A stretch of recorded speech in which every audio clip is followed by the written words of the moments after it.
Hello guys.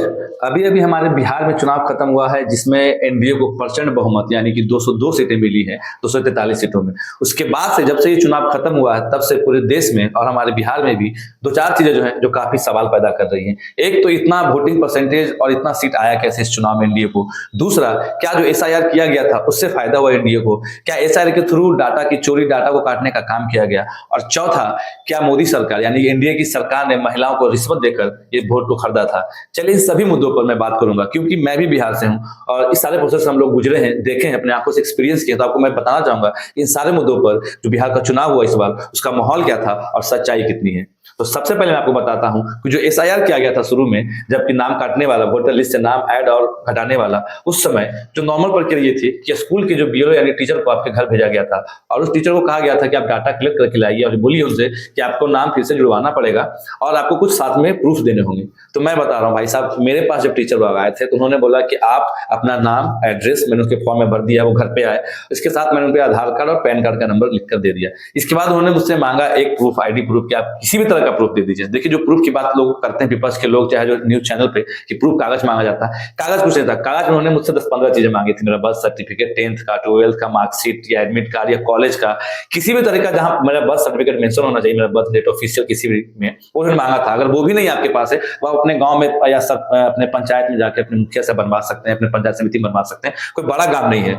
तो वो एक पहला प्रोसेस मैं आपको बता रहा हूं, जहां इसमें ये कहा गया कि आपका लिस्ट से नाम हटा दिया गया। लिस्ट से नाम उसी बेसिस में हटाया गया जिन्होंने शायद उस फॉर्म को जमा तक नहीं किया होगा। ये हुआ पहला बात। लेकिन मैं ढीठ और कोढ़ी आदमी, मुझसे मेरा किसी भी तरह का सर्टिफिकेट नहीं मिला, ना ही मुझे मेरा 10th का सर्टिफिकेट मिला, ना ही मुझे मेरा आधार कार्ड मिल रहा था, ना ही मुझे मेरा पैन कार्ड मिल पा रहा था, क्योंकि मैंने बहुत पता नहीं कहीं कहीं रख दिया तो उसमें मिल नहीं रहा था। बट उसके बावजूद मेरा नाम जो है वोटर लिस्ट में आ जाता है, बिना किसी इफर्ट के, बिना मैंने दोबारा उनसे पूछा भी नहीं जाकर कि मेरा नाम आया कि नहीं आया।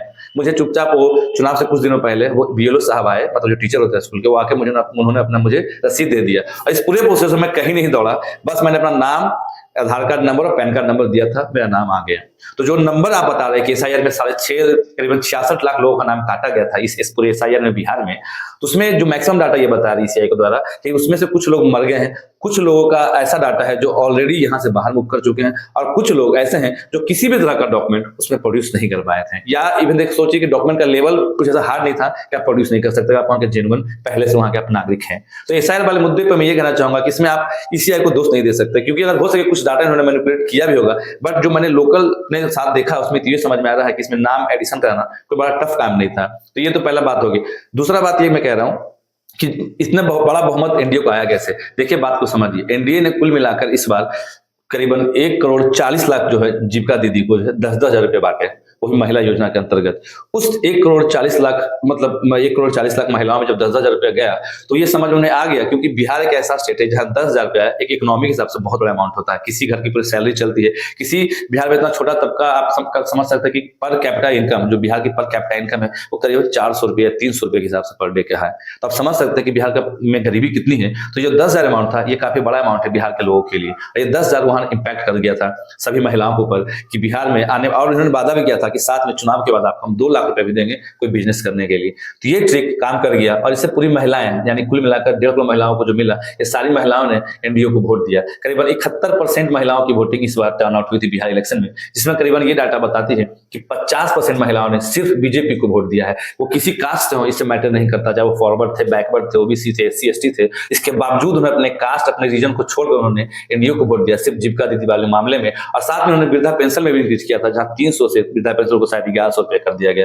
ये था पैसे की बात। जब आप कहते हैं ब्रेवरी देना, समझिए जब कोई योजना लागू की जाती है तो उसकी डेट ये पहले 20-25 दिन पहले ही अनाउंस कर दिया गया था। हाँ, पैसा भेजना एक टाइमिंग होता है, वो कब भेजते हैं वो सरकार के ऊपर डिपेंड करता है, उसमें आपको रूल रेगुलेशन नहीं है कि पैसा को आप चुनाव से दिन पहले भेज सकते हैं या 2 दिन पहले भेज सकते हैं, कल भेज दीजिए अनाउंसमेंट के बाद, ऐसा कोई रूल नहीं है। वो सरकार के पास जब फंड आएगा वो उस पैसे को रिलीज कर सकती है, और सरकार ने एकदम सही समय चुना। तो प्रचार पहला फेज का खत्म हुआ, उन्होंने उसी दिन शाम को 6 बजे हर एक महिला के अकाउंट में 10,000 रुपया डाल दिए, और वो इम्पैक्ट महिलाओं पर पड़ा, जिसके चलते 70% महिलाओं में से कम से कम करीबन 50% महिलाओं ने डाटा के हिसाब से एनडीए को वोट दिया। ये था पहला रीजन। दूसरा, आप समझ सकते हैं कि बिहार पिछले 20 सालों में बेसिक चीजों में बिल्ड किया गया है। बिहार में जहां रोड अच्छे बनाया गया, इंफ्रास्ट्रक्चर को मजबूत किया गया, लाइटिंग के ऊपर काम, बिजली विभाग के ऊपर काम किया गया, और चौथा यहाँ थोड़ा बहुत क्राइम के ऊपर कंट्रोल किया गया।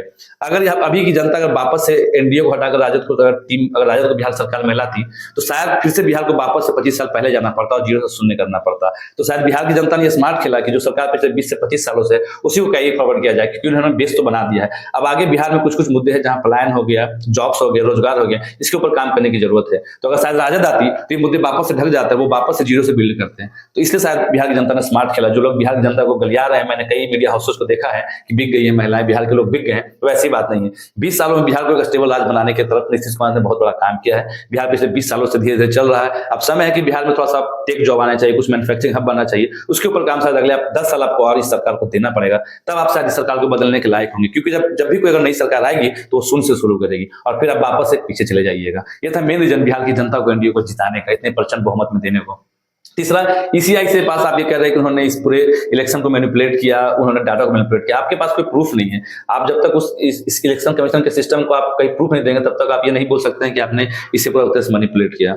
और इसके बाद लास्ट में मैं ये कहना चाहूंगा कि बिहार इलेक्शन में जो पार्टी सबसे खराब परफॉर्मेंस की वो जन स्वराज की पार्टी। उन्हें समझना होगा कि जब आप किसी टीम के लीडर है, आप खुद ही चुनाव नहीं लड़ेंगे तो आपकी टीम कभी नहीं जीतने वाली है। और जितने तरीके बोल बच्चन प्रशांत किशोर ने दिए, उससे तो जन स्वराज की हालत काफी खस्ता है। अब ये देखना होगा कि आने वाले 5 सालों में जन स्वराज रुकते ही कि नहीं रुकती है। अगर रुकेगी तो काम अच्छा होगा, वरना फिर समझ लीजिए कि बिहार में एक राजनीति का वैक्यूम आने को तैयार है। आप ये समझिए कि एनडीए के अपोजिट में अभी कोई सरकार नहीं है, ना ही कोई चेहरा है अभी फिलहाल बिहार में। तो इससे बेहतर है कि अभी जन स्वराज के पास एक अच्छा चांस है बिहार में एक अपोजिशन बनने का। इसके बाद पूरे बिहार इलेक्शन में आपने जिस तरीके से कवरेज को देखा होगा, बिहार इलेक्शन पॉपुलर हुआ मर्डर के लिए, बिहार इलेक्शन पॉपुलर हुआ ब्राइबरी के लिए, बिहार इलेक्शन पॉपुलर हुआ बियर दारू शराब बांटने के लिए, अब लास्ट में बिहार इलेक्शन पॉपुलर हुआ वोट चोरी को लेकर। लेकिन इसके बावजूद बिहार इलेक्शन में इस बार पूरी तरह से निष्पक्षता तो मुझे दिखी है, क्योंकि हम लोग खुद इसकी एक्सपीरियंस करने वाले लोग हैं यहाँ के।